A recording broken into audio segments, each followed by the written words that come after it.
देखिए, ये आप हमारी फराख दिली कह लें कि हम अपने मुखालफों से वो सलूक नहीं करते कि जो सलूक उन्होंने किया था। एहसन साहब, जो कौम का मसला है इस टाइम, बिजली के बिल हैं, कैपेसिटी पेमेंट्स की और आईपीपीस के साथ क्या करने जा रहे हैं? इमरान खान देखिए, सबसे पहली बात यह है, मैंने शुरू ही वहां से की थी कि पंजाब हुकूमत ने 14 रुपए का रिलीफ दिया है, जिस पर अमल शुरू हो चुका है। चूंकि गर्मियों के अंदर कंजम्पशन बढ़ती है और एक आम कंज्यूमर का स्लैब बढ़ जाता है। जब वो ऊपरली ऊंचली स्लैब में आता है तो उसका बिजली का बिल बढ़ जाता है। तो लिहाजा गर्मियों के इस सीज़न में लोगों को रिलीफ देने के लिए 40 अरब रुपए से ज़्यादा पंजाब हुकूमत ने रिलीफ दिया है, जिससे कि लोगों को फ़ायदा पहुंचेगा। इसके साथ साथ हमें पावर सेक्टर के अंदर जो गुज़श्ता 30-40 सालों के नकाइस हैं, उसकी कमज़ोरियाँ हैं, उन्हें दूर करना है। उसके लिए सुबह शाम वज़ीर आज़म काम कर रहे हैं।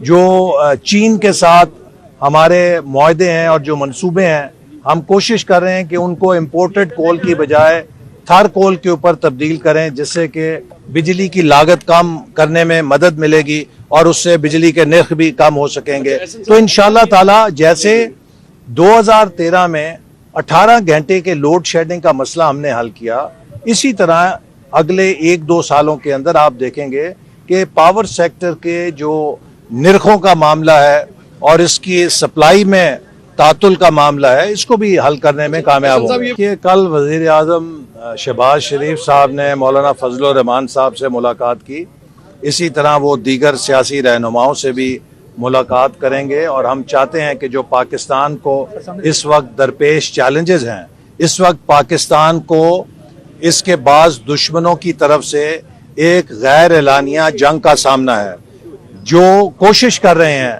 कि पाकिस्तान में इंतशार, फसाद और दहशत गर्दी के ज़रिए पाकिस्तान को मुश्किलात की तरफ धकेलें। हम इंशाअल्लाह ताला इनका मुकाबला करेंगे। हमने 2013-18 में भी दहशत गर्दी को शिकस्त दी थी और अब फिर इंशाअल्लाह हम इनको शिकस्त देंगे और बल्दियाती इदारों के कानून पर मुशावरत असेंबली के अराकीन से मुकम्मल करने के बाद फौरी तौर पे इस बिल को असेंबली में पेश किया जाएगा, ताकि ये असेंबली जो है इसकी मंजूरी दे और जो ही असेंबली उसकी मंजूरी देगी तो उसके फ़ौरन बाद बल्दियाती इंतखाबात का इनेकाद होगा। चूँकि हम चाहते हैं कि अवाम को निचली सतह पर इख्तियारात की मुंतकली के उस वादे को पूरा करें जो हमने अपने मंशूर में अवाम से किया है।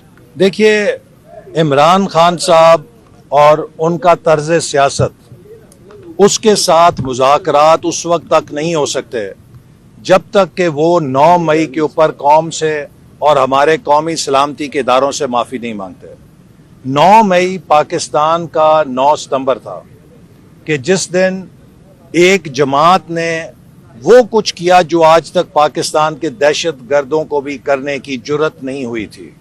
और इसी तरह उस जमात का सोशल मीडिया पूरी दुनिया में पाकिस्तान के खिलाफ जिस किस्म की मुहिम चला रहा है, हमारे रियासती इदारों और फौज के खिलाफ मुहिम चला रहा है, उसके लिए कोई माफ़ी नहीं हो सकती। और मैं ये भी आपको बताना चाहता हूँ कि अमेरिका की कांग्रेस से पीटीआई ने जो करारदाद मंजूर कराई है, वो अमेरिका में भारतीय लॉबी की मदद के साथ मंजूर कराई गई है।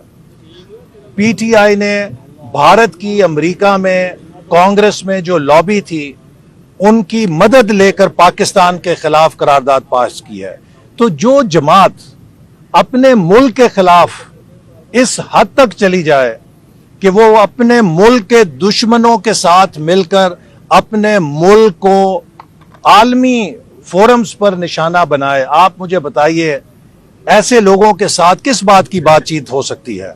लिहाजा मैं इस बात पर बहुत वाज़ेह कहना चाहता हूं कि पीटीआई ने अगर अपने लिए सियासत में जगह पैदा करनी है तो उन्हें इस दहशत गर्दी की, इस इंतहा पसंदी की और मुल्क दुश्मन सियासत से माफ़ी मांगनी पड़ेगी, फिर उनके लिए जगह बनेगी। कि इस वक्त जो हुकूमत ने इस्लाहात का एजेंडा अपनाया है, आप देखिए स्टॉक एक्सचेंज पाकिस्तान में हाईएस्ट लेवल पे चला गया है, ये एक मुस्बत रुझान है ना। इसी तरह जो महंगाई थी जो 30% के ऊपर थी वो तकरीबन 11.5% तक गिर चुकी है, और फूड इन्फ्लेशन जो है तकरीबन 2% तक गिर चुकी है। ये वो इंडिकेटर्स हैं कि जो आज से 2 साल पहले बेकाबू थे, आज अल्हम्दुलिल्लाह चाहे महंगाई है, चाहे मुल्क के अंदर बेरोजगारी है, चाहे मुल्क की कर्जों का हुजम है, अगर आप टैक्स टू जीडीपी रेशियो देखिए तो आज हम उसमें भी नीचे की तरफ आ रहे हैं। जो इमरान खान के दौर में पाकिस्तान को कर्जों के रॉकेट पे चढ़ा दिया गया था कि कर्जे ले लेकर सारा मुल्क चल रहा था, जिसका आज हम खमियाजा भुगत रहे हैं कि अगर वफाकी हुकूमत के महासिल 10,000 अरब हैं तो 10,000 अरब की कर्जों की अदायगी है।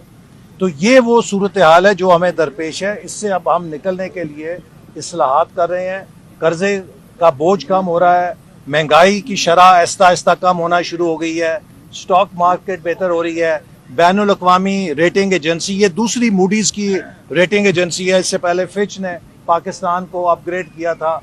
तो आहिस्ता आहिस्ता पाकिस्तान बहाली की तरफ चल रहा है। अब जिस चीज़ की हमें ज़रूरत है कि मुल्क में अमन, इस्तेहकाम और पॉलिसी के तसलसल को हमने यकीनी बनाना है ताकि पाकिस्तान अब तरक्की की तरफ गामजन हो सके। जो पाकिस्तान के दुश्मन हैं वो खलफशार, इंतशार और दहशतगर्दी के जरिए हमारी तरक्की का रास्ता रोकना चाहते हैं। हम इंशाअल्लाह ताला इनको शिकस्त देंगे। नवाज शरीफ साहब जा रहे हैं या नहीं? देखिए, अभी उनके कोई लंदन जाने का आत्मी प्रोग्राम नहीं है, लेकिन जैसे आपको पता है कि पहले भी वो अपने मुआलिज को कंसल्ट करने के लिए जाते रहे हैं, और अगर कभी वो जाएंगे तो अपने चेकअप के लिए जाएंगे और फिर वापस आ जाएंगे।